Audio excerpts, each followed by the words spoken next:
What's up, everybody? It's Ronald, and I need your help.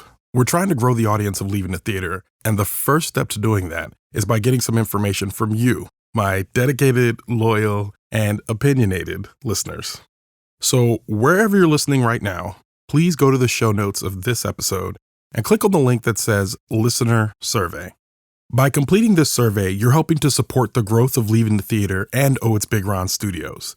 We use this information to determine how often we release episodes, if and when you hear ads, what types of ads you'll hear, and generally just to find out who exactly listens to the show.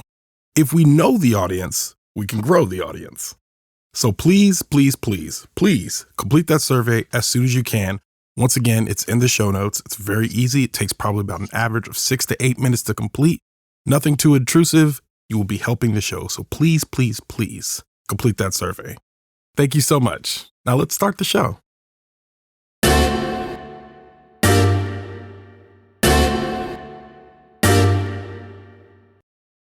Disney has a different take on a princess in one of their latest animated feature films, Raya and the Last Dragon. In it, the aforementioned warrior princess, Raya, is on a quest to find the aforementioned last dragon, with the hopes of restoring the dragon gem and vanquishing the evil spirits known as the Droon, who threaten the existence of humanity by turning all living creatures into stone. I'm Ronald Young Jr., and I'm on the couch.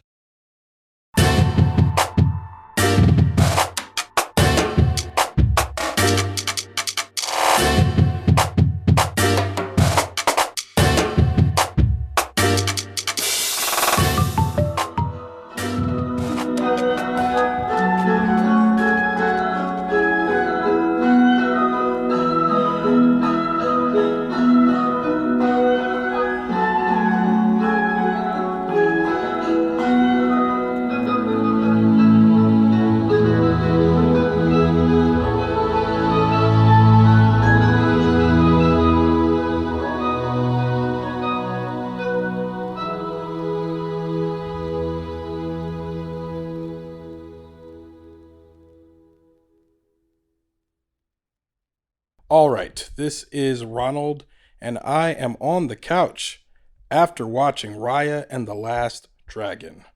Raya and the Last Dragon, written by Nguyen and Adele Lim, directed by Don Hall and Carlos Lopez Estrada, starring Kelly Marie Tran, Awkwardfina, Isaac Wang, Gemma Chan, Daniel Day Kim, Benedict Wong, Sandra Oh, Thalia Tran, Lucille Soong, and Alan Tudyk. All right, Raya and the Last Dragon. Also, it was nominated for Best Animated Feature, and it is available on Disney+. All right, Raya and the Last Dragon was a Disney animated feature film that also was released on Premier Access, meaning you had to pay $30 at first to watch it on Disney Plus while it was still in theaters, as it was another victim of the 2020 pandemic, which is now the 2022 pandemic, which we are still in. 2 years later, we're still here. Hey, guys, none of us could have expected this. Raya and the Last Dragon tells a story of a young lady named Raya who lives in a Earth adjacent or some sort of place where there are both dragons and humans that live, and there's a war and evil comes. And I just realized they never explained why the evil comes, but evil comes and evil's destroying the Earth. And as a result, it turns people to stone, and Raya, the dragons, fight off the evil with a stone. And the dragons disappear, and the stone remains, and the humans fight over the stone. And the whole purpose of the movie is that Raya has to go collect the pieces of the stone to put the world back together and bring everybody back together. So, and one of the main parts of the movie is that everybody seems to not trust each other, and they all separated because the stone drove away the evil Droon. It drove away the evil Droon, but it did not drive the evil out of their hearts. It made them all fight over the stone. They all wanted the magic of the dragons because the dragons were gone to protect themselves. So now they're all at odds with each other, which created war on Earth. And now Raya is existing in this world, trying to bring the stone back together and hopefully, get rid of it. There's a lot. There's a lot going on in this movie. It's a strong opening. It was a very strong opening. I like the opening cutscenes. I really loved the animation is very good. It's very pretty to look at.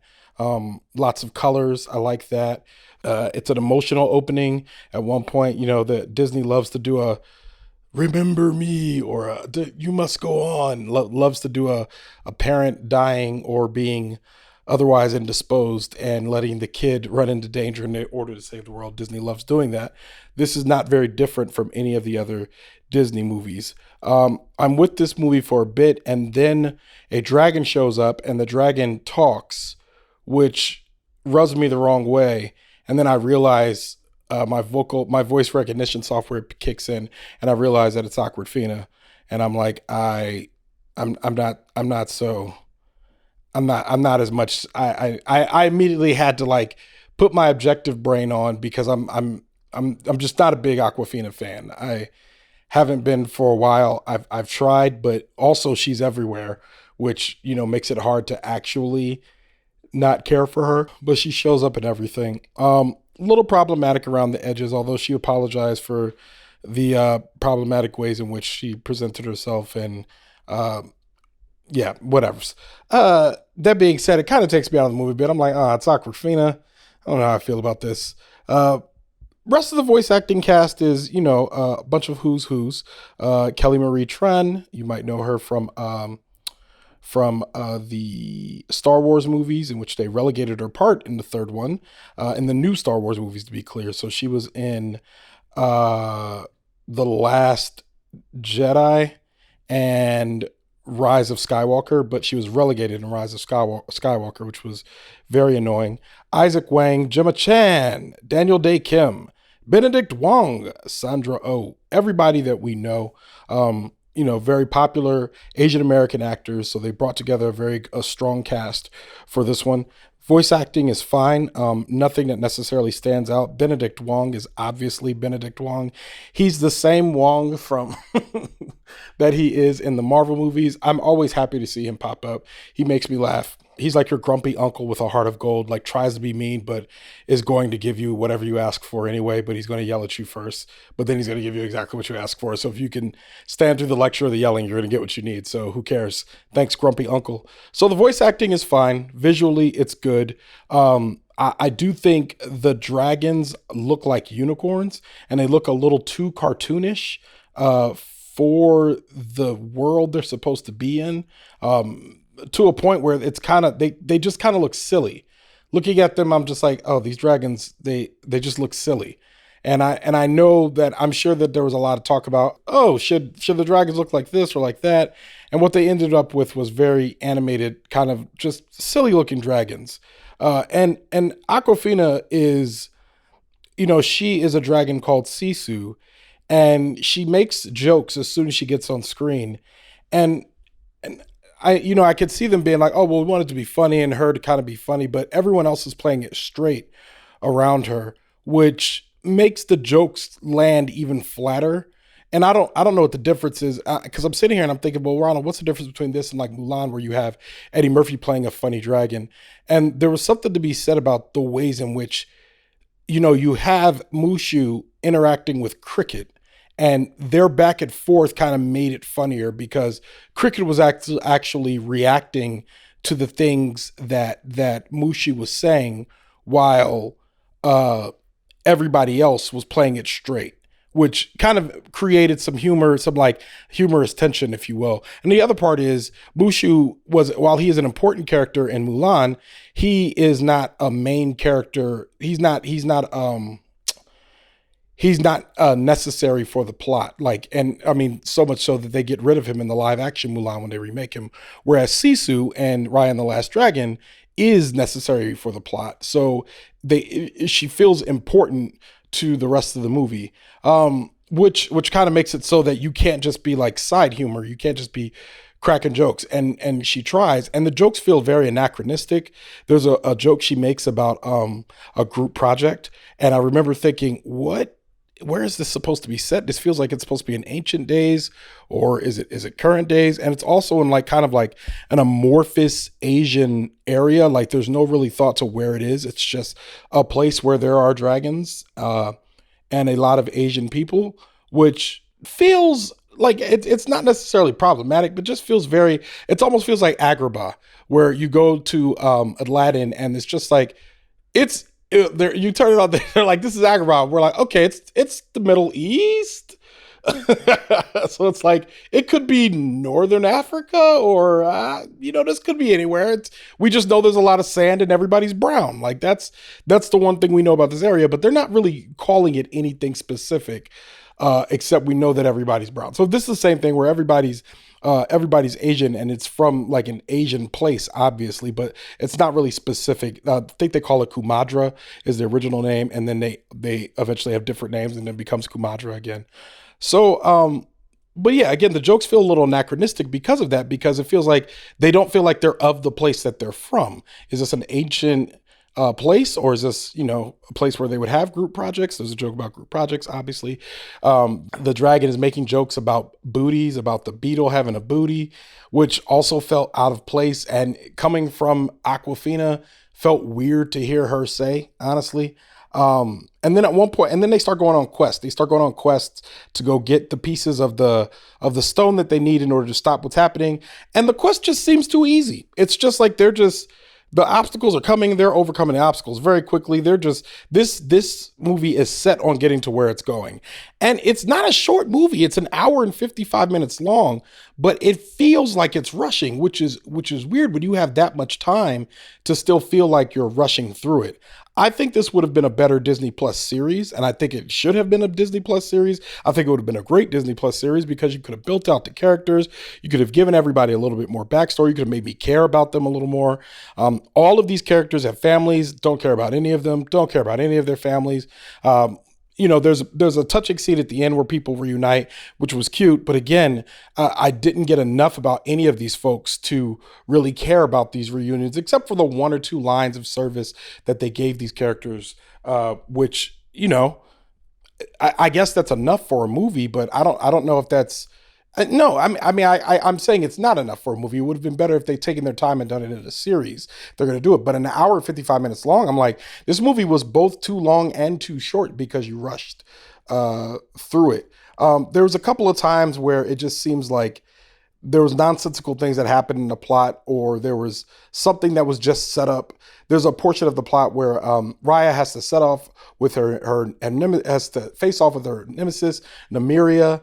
And when they face off, I remember thinking, they're literally doing this just so they have their first face off, and we know that they're evenly matched and they're bitter enemies. It reminded me a lot of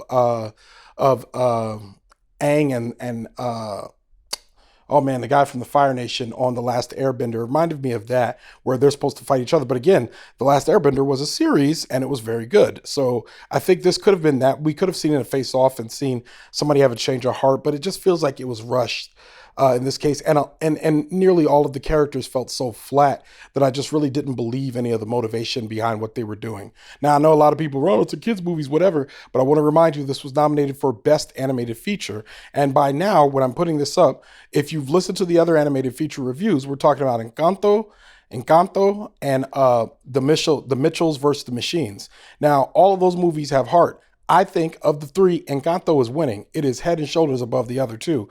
I think the Mitchells versus the Machines was better than this one, because better than Raya and the Last Dragon, because it leans into the silliness in a way that the Raya and the Last Dragon felt like it was trying to be earnest while also like keeping a foot in the cartoon world, very Disney-fied. And I'm wondering what corporate decision came down to make it kind of had its feet in two lanes like that. So I don't know. It gives the movie a bit of it just makes me think that the movie doesn't know where it is or what it's exactly supposed to be doing. But it is sending one message, and it's about to force this message about trust over and over again. We got to trust each other. And in that case, it feels a lot like an allegory to what the world is right now, which is that we're all split into our factions. We're all in our little bubbles, and somebody has to take the first step of trust in order for all of us to come together. I hate that message because I think what it does not do is account for the ways in which that there's disparity beyond just distrust. There's economic disparity, there's race disparity, there's gender disparity. There's just so many things that make everybody uneven besides I don't know, just not trusting each other. It's not just one of us has to trust each other. It's that somebody also has to give up something, and we have to set the scales back to balance. And then maybe we could start to trust each other. And I feel like this movie is very optimistic and ambitious in saying like, nah, we just got to trust. And it forces that message in a way that at one point took me out of the movie. It just made me say, I'm not feeling this message. And I don't know if this is a message I think that really needs to be spread in this way, if you will. So, yeah, I mean, visually good. I remember looking at it and saying there's a lot of cutesy things happening. Gave me a lot of Kung Fu Panda vibes. If you watch Kung Fu Panda, where it also, I feel like Kung Fu Panda benefits from the fact that it leans into Jack Black and it allows them to kind of take something that's real Kung Fu, give a real sense of danger, and then kind of allow it to be playful through the senses of danger. Whereas this one, I don't know if the playful elements that were happening, I just don't think were as strong as a movie like Kung Fu Panda, where again, the main character is a big fat panda, which is, I mean, the panda's also cute, but the panda's also like, it's funny and it's like a huge fan of Kung Fu, and just there's other things going on. The idea, like, I think you set the movie and you say that this panda he's an unlikely hero and he has to be taught by this monkey. I think it's a monkey. No, I don't know, it's some sort of other animal, but he has to be taught in order to do better and actually become better. Whereas this one, Raya's already kind of set. She's already trained. She already knows what she's doing. Her journey then becomes gathering other misfits to basically what it ends up being as a kind of an animated heist movie. So it wasn't playful enough for me to appreciate it as much as I appreciated something like Kung Fu Panda, which I just really loved it. The action scenes were great. It was easy to watch. It was visually appealing, much like Raya and the Last Dragon, but I just feel like just something's not there. I can't put my finger on it. It's just it feels soulless in a way that and that it feels uniquely soulless because it's a movie that's supposed to be about trust and it's supposed to be about something, and it feels like it's not. It feels like it's just at the end. It's just like, yeah, another Disney movie where we went on a quest and we saved the day. And we know, and the reason why I could say this is because I've watched a lot of Disney movies from a child to an adult, and we know that there are good ways and bad ways to do this. There are movies that do this successfully and there's movies that not. And we've seen, Pixar will tell you, like, we could take a kid's movie and elevate it to a place where the kids like it and the parents are in there crying. Like, it can be both of those things. I mean, it could also be Kung Fu Panda, where people really love it. They really like it. They're really enjoying it. They like watching it with their kids. They're having a good time. I don't know if that is the case with this movie. This feels, and again, I'm talking about it's nominated for Best Animated Feature, meaning that it's the best one of the year, which I think that's a stretch. And but it also makes me think maybe the field was a little thin this year because it's up against Encanto, Flea. It's up against some movies that I think are, and I haven't seen Flea yet, and I will. It'll probably be one of the next ones I watch. But Flea, Luca, others, and I haven't watched Luca yet either. I'm going to watch Luca, but I mean the Mitchell. So far, I've seen two others: the Mitchells and the Machines, the Mitchells versus the Machines, and Encanto. And I don't think this is better than either one of those. I don't think it's in the same neighborhood as the others. And I know maybe there's parents listening to this with kids that are like, oh, well, I liked it, whatever, blah, blah, blah. The kids liked it. And that's fine. But I think that's a different, we're talking about a different judgment when we're saying like best animated feature and what that looks like and what we're expecting from that movie. So with that, it was fine. I'm sitting on my couch and I didn't enjoy it. So I would give this movie probably 3 stars. I'm gonna bump it down to a 2.75 of 5 stars. I didn't hate it, but I didn't really like it either. It wasn't that good. It was all right. So I give it 2.75 of 5 stars. Yeah, and with that, Leaving the Theater is a production of ohitsBigRon Studios. Theme music by the mysterious Breakmaster Cylinder. To find out more about this show and other ohitsBigRon Studio shows, follow me on Twitter and Instagram at ohitsBigRon. That's at ohitsBigRon. If you like this show, I host another show on the Pushkin Industries podcast network called Solvable. Check that out wherever you listen. Leaving the Theater will be back soon, but until then, I'll be here on the couch.